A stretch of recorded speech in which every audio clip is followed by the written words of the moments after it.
Hello दोस्तों, स्वागत है आपका अपने YouTube channel hi fi study में। दोस्तों, आज हमारा एक महत्वपूर्ण चैप्टर जिसका नाम है ट्रेन, रेलगाड़ी। इससे अक्सर एक क्वेश्चंस, दो क्वेश्चंस या दो से अधिक भी क्वेश्चंस एग्जाम में देखने को मिल जाते हैं। तो इसको बहुत ही बेहतर तरीका से पढ़ेंगे। छोटे छोटे कॉन्सेप्ट, छोटे छोटे क्वेश्चन से हम हाई लेवल तक के क्वेश्चंस को करेंगे। तो फिलहाल छोटे छोटे क्वेश्चंस और इसके कुछ कॉन्सेप्ट को समझते हैं। तो देखिए, पहला कॉन्सेप्ट क्या है वो जरा आप समझ लीजिए। पहला कॉन्सेप्ट क्या है इसमें कि एकमात्र फार्मूला का यूज करते हैं। इसमें हम जिस फार्मूला क्या है वो फार्मूला देखिए कि दूरी बराबर जो होता है, दूरी बराबर होता है चाल गुना समय। ज्यादा टाइम आपका हम बर्बाद नहीं करेंगे। दूरी बराबर क्या होता है, चाल गुना समय। अगर आप चाल निकालना चाहिएगा तो दूरी के बटा में समय आ जाएगा, और समय निकालना चाहिएगा तो दूरी के बटा में चाल आ जाएगा। इतना बात आप समझते हैं। एक फार्मूला मात्र, दूरी बराबर चाल गुना समय का यूज करेंगे। और दूसरा चीज क्या समझते हैं वो जरा देखिए। अगर आपको चाल का दो गो यूनिट होता है, दो गो मात्रक होता है। एगो होता है किलोमीटर प्रति घंटा और एगो होता है मीटर प्रति सेकेंड। ठीक, एगो किलोमीटर प्रति घंटा, एगो मीटर प्रति सेकेंड, दो गो चाल का यूनिट होता है। तब किलोमीटर प्रति घंटा को आपको अगर मीटर प्रति सेकेंड में बदलना है, किलोमीटर प्रति घंटा को मीटर प्रति सेकेंड में बदलना है, तो उस सिचुएशन में आपको 5/18 से गुना करना पड़ेगा। 5/18 से क्या करना पड़ेगा, आपको गुना करना पड़ेगा। इस बात को ध्यान रखना है। अगर मीटर प्रति सेकेंड से आपको किलोमीटर प्रति घंटा में जाना है तो वहां आपको 18/5 से गुना करना पड़ेगा। अब इस बात को कैसे याद रखिएगा या इस चीज की जरूरत कहाँ पड़ेगी, तो क्वेश्चन जब बनाने जाएंगे तो वहां पर इस चीज की जरूरत पड़ेगी। फिलहाल देखते हैं हम इसमें क्या कि किलोमीटर प्रति घंटा से अगर मीटर प्रति सेकेंड में जाते हैं तो हमको 5/18 से गुना करना पड़ता है। देखिए, किलोमीटर प्रति घंटा बहुत बड़ा यूनिट होता है। बड़ा यूनिट को हम छोटा यूनिट में बदल रहे हैं तो छोटका को ऊपर में रखेंगे।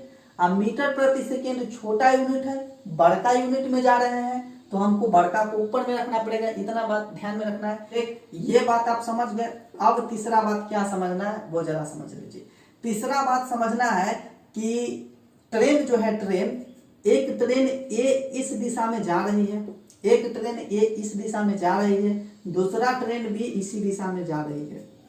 एक ट्रेन ए इस दिशा में जा रही है, दूसरा ट्रेन भी इसी दिशा में जा रही है, मतलब दिशा समान है। इसमें क्या कहिएगा कि दिशा समान है।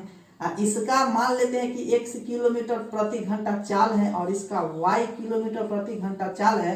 तब टोटल जो चाल हो जाएगा, कह सकते हैं कुल चाल या कुल स्पीड। कुल चाल आप कहिएगा यहाँ से, जब एक ही दिशा में दो गो ट्रेन ट्रेवल कर रहा होगा तब कुल चाल बराबर होता है x माइनस वाई। किलोमीटर प्रति घंटा में रहेगा तो किलोमीटर प्रति घंटा लगा देंगे। मतलब यहाँ से सीधा समझिए कि जब दो ट्रेन एक ही दिशा में भाग रही है, एक ही दिशा में चल रही है, तो कुल चाल, वहां चालों का अंतर हो जाता है। ये गो ट्रेन ए है, यहाँ ट्रेन के जगह कोई बस हो सकता है, ट्रक हो सकता है, साइकिल वाला हो सकता है, आदमी हो सकता है, कुछ हो सकता है। अगर एक ही दिशा में चाल दिया हुआ है तो कुल चाल हम क्या करते हैं वहां पर, या x माइनस वाई, यानी दोनों चाल को घटा देते हैं, चालों का अंतर ले लेते हैं। एक बात ये समझ गए। दूसरा बात अब क्या है कि अगर ये ट्रेन इस दिशा में जा रही है और दूसरा ट्रेन बी जो है इस दिशा में आ रही है, तो यहाँ विपरीत दिशा है। दिशा कैसा है, विपरीत दिशा है। तो जब विपरीत दिशा हो तो कुल चाल बराबर आपको याद रखना है, कुल चाल बराबर याद रखना है कि वहां चाल को क्या करते हैं, हम जोड़ देते हैं। चालों को क्या करते हैं, जोड़ देते हैं। दिशा समान है, चाल को घटा देते हैं। दिशा विपरीत है, चाल को जोड़ देते हैं। इतना बात आप समझ गए। अब एक चीज छोटा सा और समझ लीजिए, दूरी। अब यहां से आप चाल के बारे में समझ गए कि मीटर किलोमीटर में चेंज कैसे करते हैं। अब दूरी के बारे में आप समझ लीजिए। दूरी के बारे में, दूरी क्या होता है यहाँ से सो देखिए। दूरी के बारे में समझते हैं जरा। जैसे कहेगा कि एक ट्रेन जो है, एक ट्रेन प्लेटफार्म को पार कर रही है, एक ट्रेन जो है प्लेटफार्म को पार कर रही है, तो टोटल डिस्टेंस बराबर जो होगा ट्रेन का लंबाई होगा और प्लस में प्लेटफार्म का भी लंबाई होगा। टोटल डिस्टेंस ट्रेन का लंबाई प्लस प्लेटफार्म का लंबाई हो जाएगा। एक बात ये समझ गए। अब वहां से क्या हो सकता है कि ट्रेन कोई पुल को पार कर रही है, ट्रेन कोई पुल को पार कर रही है, तो टोटल डिस्टेंस ट्रेन की लंबाई आप प्लस जो पुल है यानी ब्रिज है, ब्रिज की लंबाई को जोड़ देंगे। ये बात समझ गए। तो यहां से क्या देख रहे हैं कि कुल जब दूरी निकालना होता है, कुल जब दूरी निकालना होता है हमको, तो ट्रेन की लंबाई या प्लस जिस चीज को पार कर रही है उसकी लंबाई को जोड़ देते हैं। लेकिन एक कंडीशन यहाँ यह है कि टोटल डिस्टेंस जब हम निकालने जाते हैं, टोटल डिस्टेंस हम जब निकालने जाते हैं और ट्रेन किसी व्यक्ति को पार करता है, तो व्यक्ति को पार करता है तो वहां पर यह डिस्टेंस व्यक्ति का 0 लेते हैं, यानी खुद टोटल डिस्टेंस वो ट्रेन का डिस्टेंस से हो जाएगा। आप प्लस में ट्रेन जो है कोई खंभा को पार करता है या सिग्नल को पार करता है, तो सब ऐसे ना होता है, सिग्नल इस तरह का, खंभा इसी तरह का होता है, आदमी थोड़ा मोटा होता है, कोई दिक्कत नहीं है। तो टोटल डिस्टेंस जब आदमी को पार करे या फिर खंभा को पार करे, सिग्नल को पार करे, तो वहां पर या खाली ट्रेन का डिस्टेंस लेते हैं, आदमी का वहां पर या डिस्टेंस या फिर खंभा पोल ये सब का डिस्टेंस हम नहीं लेते हैं। ठीक, तो इतना बात अगर आप समझ गए हैं तो चलिए छोटे छोटे क्वेश्चन से हम शुरुआत करते हैं, कैसे हम आगे बढ़ते हैं। पहला क्वेश्चन आपके सामने दिख गया होगा, क्वेश्चन क्या कहा गया है वो समझिए पहले जरा, उसके बाद क्वेश्चन के सॉल्यूशन पर हम आएंगे। क्वेश्चन कहा गया है कि 60 किलोमीटर प्रति घंटा की चाल से जा रही 75 मीटर लंबी रेलगाड़ी एक बिजली के खंभे को कितने देर में पार कर जाएगी। दिक्कत कोई नहीं होना चाहिए यहाँ पर, या समझ गए क्वेश्चन। आपको चाल दिया गया है, अभी आपको बनाना सिखा रहे हैं इसलिए थोड़ा टाइम लगेगा। तो चाल है 60 किलोमीटर प्रति घंटा दिया हुआ, 60 किलोमीटर प्रति घंटा चाल दिया हुआ है। तो इतना चाल से जा रही 75 मीटर लंबी रेलगाड़ी, तो लंबाई कितना है, यानी लंबाई यहाँ में जो दिया जाएगा वो लंबाई को आपको दूरी समझना है, लंबाई को क्या समझना है, दूरी समझना है। तो कितना मीटर लंबा है ट्रेन, तो 75 मीटर लंबा है ट्रेन। एक बिजली के खंभे को पार करती है, किसको पार करती है, बिजली के खंभा। पहला क्वेश्चन है इसलिए ध्यान से सब कुछ सीख लीजिए। बिजली खंभा, तो आपको बताए थे कि बिजली के खंभा को जब पार करेगा तो वहां पर या उसका डिस्टेंस हम क्या मानते हैं, बिजली का खंभा के लिए हम दूरी क्या मानते हैं, 0। पहला क्वेश्चन है इसलिए इसमें ये लिख दिया कि बिजली के खंभा को दूरी बराबर कितना हो जाएगा, 0 मीटर मानिएगा। ठीक है, उसका तो होता नहीं है। अगले क्वेश्चंस में सब चीज को इग्नोर करके चलना है। बिजली का खंभा दे दे, पोल दे दे या फिर आपको कोई आदमी दे दे, तो वहां पर या 0 लेना है, उससे कोई मतलब ही नहीं रहेगा, यानी इस चीज को लिखना ही नहीं है। तो आपसे पूछ लिया खंभे को पार करने में कितना समय लगेगा, कितना देर में पार कर जाएगा, यानी आपसे समय पूछ लिया गया है। क्या पूछ लिया गया, समय आपसे पूछ लिया गया है। तो हमारा जो क्या फॉर्मूला होता है, समय बराबर, समय पूछा है तो डायरेक्ट समय बराबर रख दीजिए। समय बराबर क्या, तो दूरी बटा का चाल, समय बराबर दूरी बटा का चाल हो जाता है। अब यहाँ से दूरी कितना हो जाएगा 75, और चाल कितना हो जाएगा, चाल जो है आपका इसमें दिया हुआ है 60। आइए देखिए, ये मीटर में है और ये किलोमीटर प्रति घंटा में है। अब समस्या यहाँ आ जाएगा कि ये मीटर में दिया गया है, ये किलोमीटर प्रति घंटा में दिया गया है। तो या तो आप ये मीटर को किलोमीटर में बना लीजिए या ये किलोमीटर प्रति घंटा को मीटर प्रति सेकेंड में चेंज कीजिए।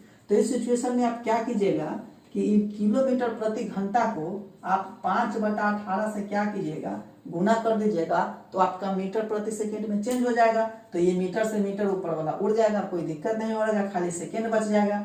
अब क्या होगा, ये 18 ऊपर चला जाएगा, यानी 75 गुना का 18 बटा 60 गुना क्या हो जाएगा, 5 हो जाएगा।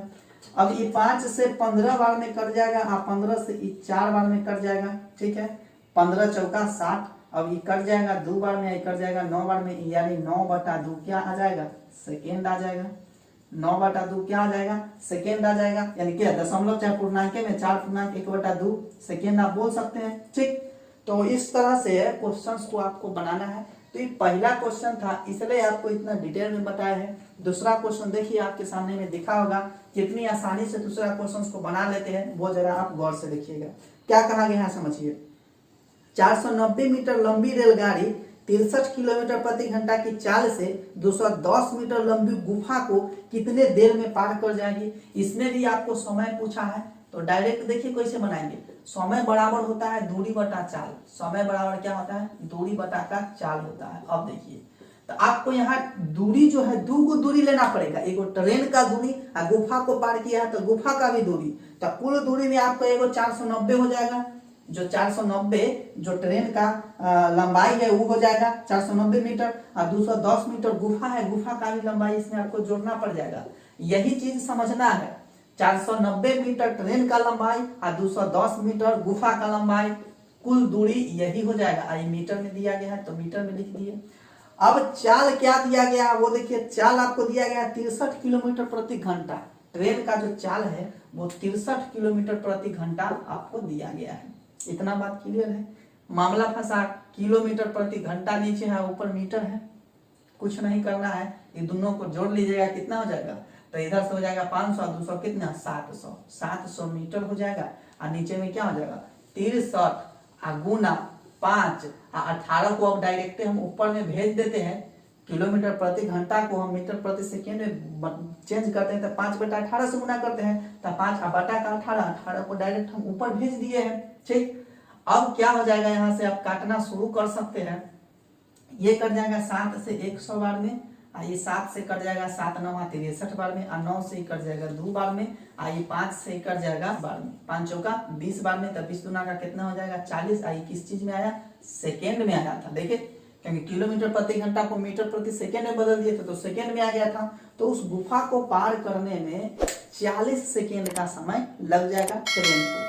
तो दूरी यहाँ से आप सीख लिए कि दूरी जब निकालते हैं हम तो गुफा पुल आता है, गुफा आता है, पुल आता है, चाहे प्लेटफार्म आता है, चाहे खुद व खुद कोई दूसरा ट्रेन एक दूसरे ट्रेन को पार करे, तो वहां पर या ट्रेन की लंबाई प्लस गुफा की लंबाई करते हैं, ट्रेन की लंबाई प्लेटफार्म की लंबाई करते हैं, ट्रेन की लंबाई प्लस पुल की लंबाई करते हैं, ट्रेन की लंबाई प्लस खुद दूसरा ट्रेन की लंबाई करते हैं। तो उम्मीद करते हैं कि इस तरह के क्वेश्चंस को आप बना पाइएगा।